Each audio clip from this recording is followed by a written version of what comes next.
বাংলাদেশের ভবিষ্যৎ কেমন হবে তা নির্ধারণ করার সুযোগ এসেছে দীর্ঘ 17 বছর পর। নতুন বাংলাদেশ বিনির্মাণ স্বপ্নের বাস্তবায়ন কঠিন, তবে অসম্ভব নয়। যুগ যুগ ধরে চলে আসা বিভাজনের রাজনীতি নয়, প্রতিটি নাগরিকের জন্য জনকল্যাণমুখী রাষ্ট্র প্রতিষ্ঠা, নতুন সামাজিক, রাজনৈতিক ও জিওপলিটিক্যাল বন্দোবস্তের বাস্তবায়ন জরুরি। এই লড়াই সহজ নয়, তবে মতিউর রহমান, তারামন বিবি, নূর হোসেন, ফেলানী, আবরার ফাহাদ, আবু সাইদ ও মুগ্ধদের আত্মত্যাগের প্রেরণা নিয়ে আমি এই পুনর্গঠন ও বিনির্মাণের লড়াই চালিয়ে যেতে চাই।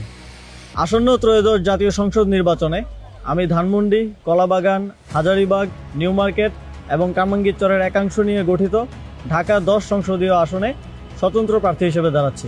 বড় কোনো রাজনৈতিক দলের পৃষ্ঠপোষকতা, অসংখ্য নিবেদিত কর্মী, প্রচলিত ব্যবস্থায় প্রয়োজনীয় অর্থ কোনোটাই আমার নেই। আপনাদের সহযোগিতা, সমর্থনই আমার একমাত্র অবলম্বন এবং আমার দায়বদ্ধতাও থাকবে শুধুমাত্র আপনাদের প্রতি। আমি শুধু সংসদ সদস্য পদপ্রার্থী নই, গণভোটেরও প্রার্থী। এতগুলো প্রাণের বিনিময়ে দেশ সংস্কারের যে সুযোগ এসেছে তা বাস্তবায়নে গণভোটে হ্যাঁ ভোট দিন।